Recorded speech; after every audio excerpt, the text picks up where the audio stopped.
They tore down my workshop while I was out buying screws. No warning, no phone call, just a chainsaw crew, a garbage bin, and a note from the HOA taped to what was left of my workbench. I bought the place 6 years ago. Cash deal, no mortgage, no questions. It wasn't much at the time. Cracked driveway, beat up siding, overgrown yard that hadn't seen a mower in a decade.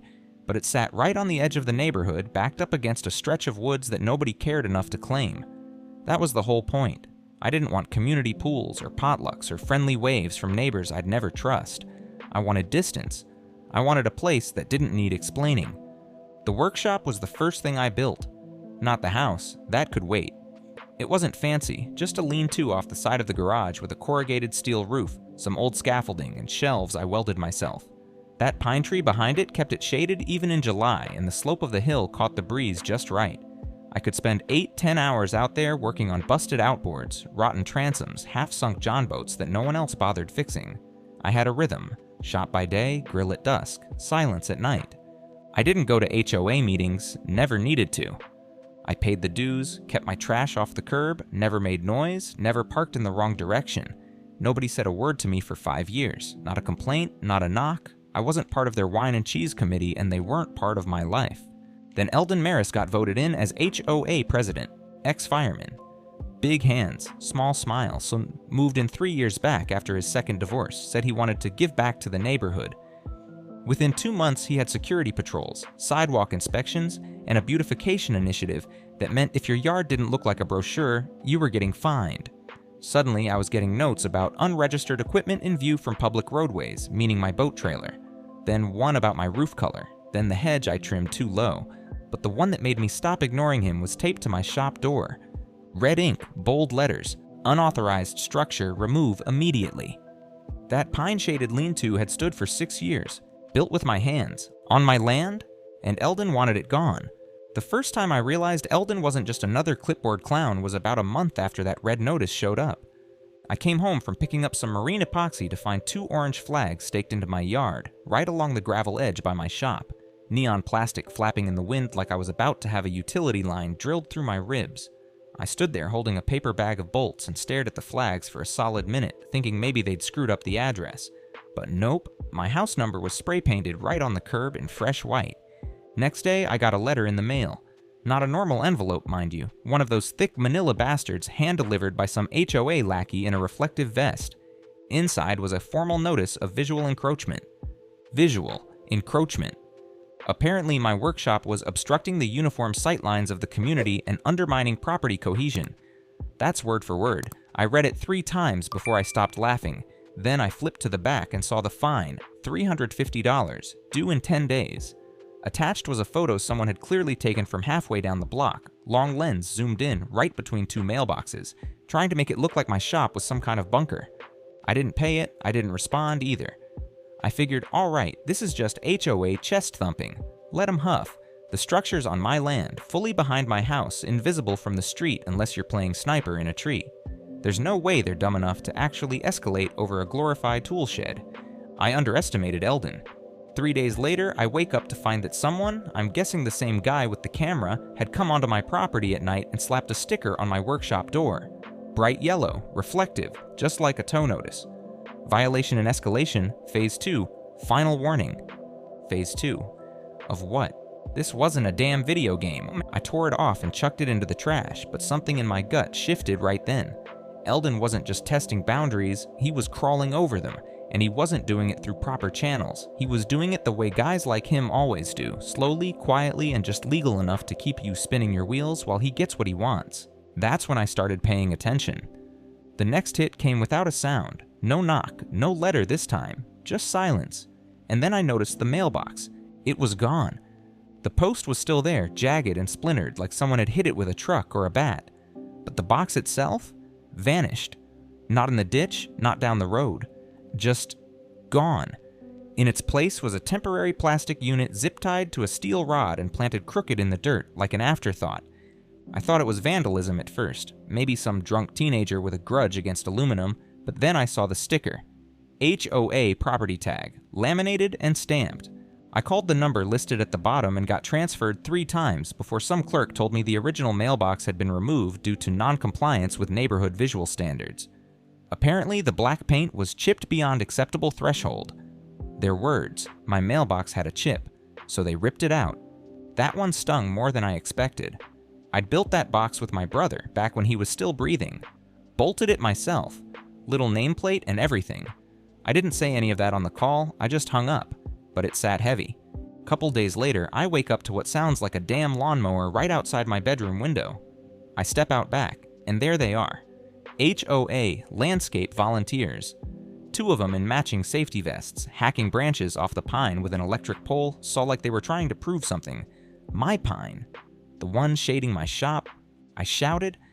They waved like I was some happy neighbor bringing coffee. One of them called out, "Trimming for overhead clearance, safety protocol." I told them to stop. Told them it was private property. One of them just shrugged and said, "We were told the canopy extended into communal airspace." Communal airspace, that was a new one. They left eventually, tossing broken limbs into the bed of a rusted pickup. I stood under what was left of the pine, half its shade gone, branches butchered, and realized this wasn't miscommunication. This wasn't a misunderstanding. This was a campaign. And Eldon? He never showed. Never spoke to me directly. Just little pieces of him. Flyers, stickers, clipboard cowboys doing his work. He didn't need to shout, he just needed me isolated. And it worked. I stopped getting waves from neighbors. One guy I used to lend tools to wouldn't even look at me anymore. I'd walk past folks at the community center and get that tight smile, the one you give someone who might explode. Eldon was painting me as the problem, the recluse, the one guy too stubborn to play along with the good of the neighborhood. The cherry on top? They find me again. This time for unsecured equipment. What was unsecured? The dolly I kept next to the garage, the one those same landscaper clowns had moved to get to the branches. That's when I stopped laughing. I started documenting. Every notice, every timestamp, photos of my property from every angle, every morning. If they wanted to push this, fine. But I wasn't going to be the guy who rolled over and painted his house beige just to make Eldon feel important. Not a chance. At first, I figured I'd try the civil route, just once. Not because I thought it would work, but because I needed it on record, for me, so nobody could say I didn't try. So later, when I burned the whole thing down metaphorically and legally, I'd know I gave him a chance. I showed up at the HOA office, this converted room in the clubhouse that smelled like old carpet and lemon cleaner, empty chairs, faded community board, a little American flag duct taped to a pencil cup. There was a desk with a bell that didn't ring. 10 minutes later, some guy named Kenny shuffled out from the back with crumbs in his beard and a volunteer badge hanging from a shoestring lanyard. Looked like he got lost on the way to a gas station. I told him who I was, told him about the fines, the stickers, the fact that strangers cut into my damn tree. He blinked twice and said, "I'm just part-time, but I think Mr. Maris is out of office hours for the week." I asked when Eldon was available. Kenny scratched his neck and said, "You'll want to email him. Or come to next month's general meeting. That's when concerns get addressed." Right, next month. Meanwhile, more fines pile up and my tools sit rusting in a half-shaded wreck of a workshop. So I emailed. Kept it professional. No threats, no cussing. I laid it all out. The bogus violations, the unapproved removal of a structure on what I believed was private land, the unauthorized landscaping. I even attached maps showing the tree's location and a snapshot of the original HOA boundary map from my closing packet. 2 days later, I got a response. Not from Eldon. From someone named Janine, the community compliance director. No last name, no phone number. The email started with, "Hello, Mr. Rourke, we appreciate your passion for the community." That's when I knew I was screwed. She went on to say that all actions taken were within the scope of HOA policy and in the interest of community safety and cohesion. Said any further disputes could be submitted through the official HOA dispute portal, a link that led to a dead page with a 404 error. So I printed the email. I printed the map. I printed the HOA handbook and highlighted the parts they were clearly ignoring. I put it all in a folder and showed up to the next board meeting. They made me wait 48 minutes through budget updates, water usage reports, and a full 10-minute debate about whether the community center needed greener light bulbs. When I finally got to speak, I held up the photo of my cut-down tree and said, "I'd like to know who gave the order to enter my property with tools and remove a structure that's been standing for 6 years. Eldon didn't even look up from his papers. He waited till I finished, cleared his throat like he was about to recite a menu, and said, "We're just enforcing the standards that the community voted on. If everyone made their own rules, this wouldn't be a neighborhood, it'd be chaos." Then he smiled. He smiled. and someone in the back actually clapped. Not loud, just once or twice. Enough to let me know exactly where I stood. After the meeting, I tried to talk to Eldon in the parking lot. He lit a cigarette, leaned on his truck, and said, "Sup, you think you're being singled out. You're not. You just stuck out long enough for someone to notice." Then he got in and drove off. That was my peaceful attempt. Last one. The twist didn't come with a bang. It came with a coffee stain and a casual conversation at a gas station. I was grabbing a can of diesel for the generator when I ran into Marcy, woman in her 60s, retired surveyor, used to live 2 streets over before she downsized and moved into town. I hadn't seen her in a while. She saw the HOA sticker still stuck to the side of my truck window and raised her eyebrows. "You still fighting with Eldon?" she asked, half smirking. "Trying not to," I said. "They cut down my damn tree and trashed my shop." She let out a low whistle, shook her head, then said something that made me freeze mid-swipe at the pump. Strange, considering you're not even technically part of the HOA anymore. I asked her to repeat that, slower this time. She explained, like it was common knowledge, that when the neighborhood was first zoned, the original HOA boundaries only included certain parcels on the west side. Mine was right on the line. Technically speaking, a narrow strip of undeveloped buffer land behind my property had once separated the HOA lots from a city-owned right-of-way. According to her, there was a whole legal thing 10 years back when the city sold off that strip, and the HOA made a play to annex several lots quietly, including mine. But the catch? They never filed the revised map properly with the county. The HOA thought they expanded. The county still had the old map. I asked Marcy if she had anything on paper. She just laughed and said, "Honey, I surveyed half this county in the 80s. I don't throw away anything."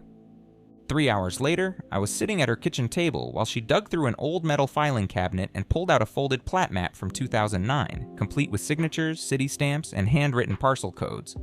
Sure enough, my lot was just outside the registered HOA boundary, and the annexation never finalized. The paperwork was drafted, but it lacked the required sign-offs from at least 75% of affected homeowners, something they'd never gotten, which meant Eldon and the HOA had been issuing me fines, citations, and notices without legal authority. And cutting down my tree, that wasn't just overreach, that was destruction of private property by a body that didn't even govern my land. It got worse. I cross-referenced the document number on the map with the county records site. Took a while, but eventually I found it, scanned copy, buried in an old database. And at the bottom of the file, a name. Eldon Maris, signed as acting president of the HOA 2 years before he was officially elected. He'd forged the annexation paperwork and backdated it. That wasn't a policy dispute anymore. That was fraud. That was criminal. And suddenly, this wasn't just about a tree or a workshop or a couple $100 in fines. This was about burning Eldon's entire little empire to the ground, legally, publicly, and permanently. The second I saw Eldon's name on that annexation file, backdated, unauthorized, arrogant as hell, something in me clicked over. No more emails, no more appeals, no more playing it straight with people who were smiling while they gutted my property. I didn't get angry, I got quiet. That kind of quiet you settle into when you've already decided how it's going to end. First thing I did was scan every page of that plat map Marcy gave me, then double check it against current county records. My parcel still sat outside the official HOA boundary. On paper, they never owned jurisdiction over me. Then I pulled every letter the HOA had sent me over the past year, violations, fines, citations, threats, and stacked them beside the map. All of it looked official. All of it had that smug little HOA header. And all of it was fake. After that, I dug through my garage for my old camera system backup drive, the one I hadn't touched since the day they cut the tree down. It still worked. I pulled the footage. There they were. 3 men with tools, no badges, no permits, walking onto my land in broad daylight and taking apart what I'd built, with Eldon standing 10 feet back, arms folded like he was posing for a photo. That was the footage I needed. That was the last nail. I sent everything, the footage, the forged annexation docs, the full violation history, to an old buddy of mine from the military, Greg Tate. Now he's a land use attorney upstate, the kind of guy who gets a courtroom quiet with 2 sentences. I didn't sugarcoat it. I told him exactly what happened. He called me within the hour. His first words, "You're sitting on a live grenade, let's pull the pin together." We drafted the complaint that night. Not just a lawsuit for property damage, a formal legal challenge to the legitimacy of the HOA itself. If we could prove they were issuing penalties beyond their chartered authority, that meant everything they'd done was invalid. Even better, if I was never technically part of the HOA, I could sue for every cent I'd paid in dues, retroactively, 6 years worth. But I didn't want just money, I wanted exposure. So I reached out to a local reporter, a girl named Lena Morales, who runs a digital column on small-town corruption. I kept it simple. Sent her two things: a clip of the workshop being dismantled and the forged HOA boundary map with Eldon's signature circled in red. Her response was 3 words: "Can I come tomorrow?" Perfect. While Greg prepared the lawsuit, I started putting together the presentation. Not for a courtroom, not yet, for the next HOA board meeting. Their rules said any homeowner or affected resident could request time on the agenda. I didn't even bother asking. I just submitted a notice of legal action and attached a summary of the forged annexation claim. Then I put flyers on every mailbox in the neighborhood. Did the HOA ever actually have authority over your lot? Come find out. I wasn't just coming for Eldon, I was going to walk into that room, put everything on a screen, and set fire to the lie he'd built brick by brick. And this time, when he smiled, I'd be ready to smile back. The meeting was scheduled for 6:30 p.m. on a Wednesday, the usual HOA circus, but this time the parking lot was packed by 6. Folks who normally sent their spouses or skipped entirely were standing in groups holding copies of the flyer I'd printed on my garage inkjet. Some had highlighted parts. One guy even brought a lawn chair. I walked in with my laptop under one arm and a thumb drive in my pocket like it was a scalpel. Lena, the reporter, was already inside, sitting in the back with a small tripod and a lapel mic clipped to her jacket. She gave me a nod. No smile, no wink, just a nod. Serious. Eldon was already seated at the head table, flanked by the usual parade of yes-men. He didn't even look at me as I passed, just tapped his pen and shuffled papers like he was reviewing state secrets. They went through the usual motions: finances, landscaping, pool hours, blah blah blah, all background noise. No one cared. People weren't there to hear about fertilizer budgets. When it was my turn, I stepped up and plugged in the laptop. Projector screen flickered on. I opened the folder labeled Jurisdictional Overreach and clicked on the first slide, the county's official HOA boundary map. My parcel, clearly outside the shaded zone. I didn't say a word at first, just let it hang there. Then I spoke. "That's your authority line. This is my property. Any questions?" Silence. I moved to the next slide, the annexation document Eldon signed 2 years before his term started. No official stamps, no county filings, just a typed PDF with forged consent signatures and Eldon's name in black ink at the bottom. This document was never filed, was never legal, yet this is the basis for every violation, every fine, every unauthorized entry onto my property. You've been enforcing rules where you never had the right to. Someone in the back let out a low, "Jesus Christ." Then came the video. I queued up the footage from the day they destroyed my shop. 3 men in HOA vests, saws, splinters, Eldon's truck visible in the background, engine idling. When the saw hit the roof beam, I paused the video and zoomed in on Eldon's face, arms crossed, watching. Then I turned to the room.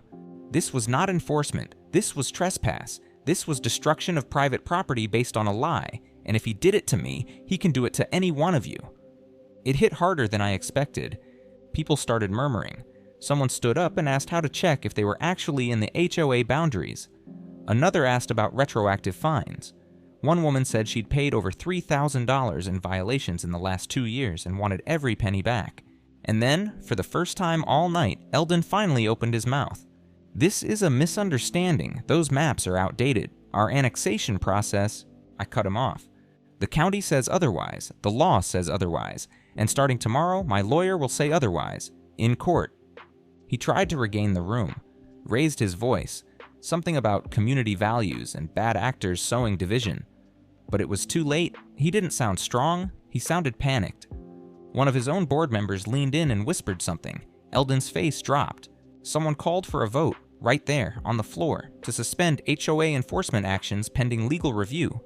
The motion passed by a landslide. Another motion was raised to remove Eldon as president, effective immediately. It passed, too. He stood up slowly like someone had just taken away his spine, walked out without a word, no folder, no eye contact. As he passed me, I looked him straight in the face and said, "You should have left the tree alone."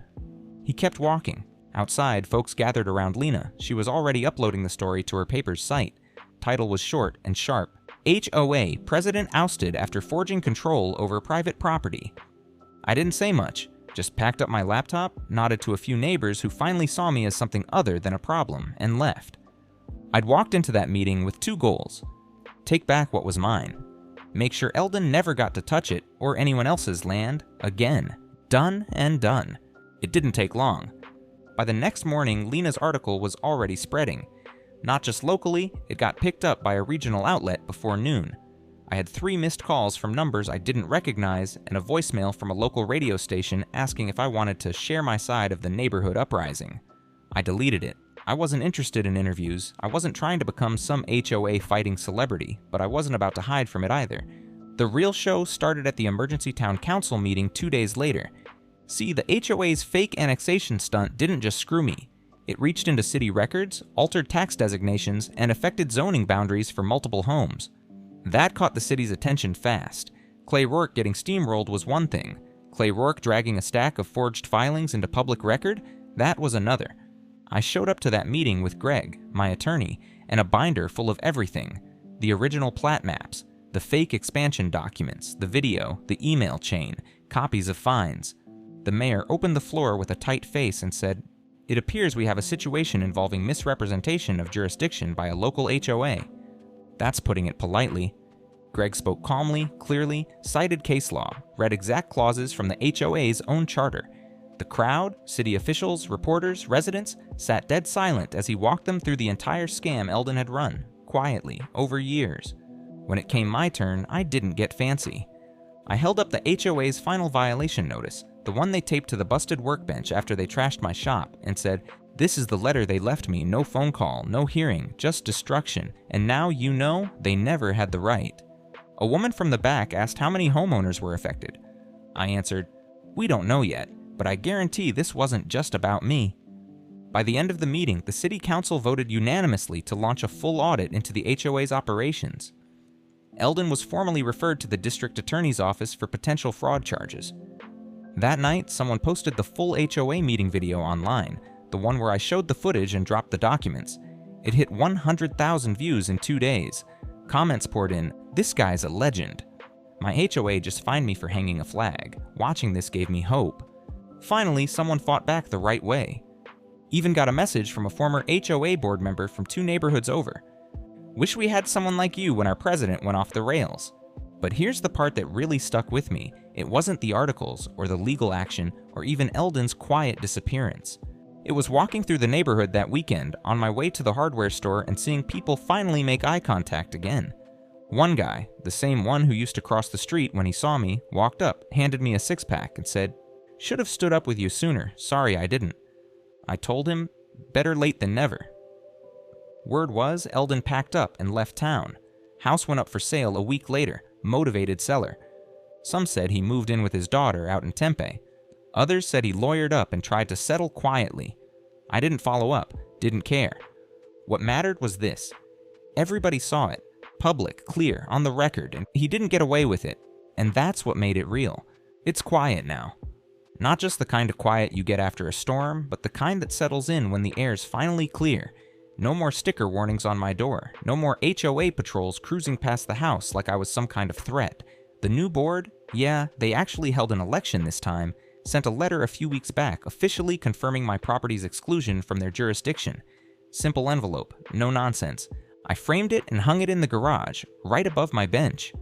The spot where my workshop used to be is leveled now. I cleared the broken beams myself, kept the metal hardware, burned the rest, never rebuilt it. Not because I gave up, I just didn't need it like I used to. I built a new structure better than before, deeper into the lot, well outside even the city's imaginary lines. No cameras pointed at it, no clipboards involved, just mine.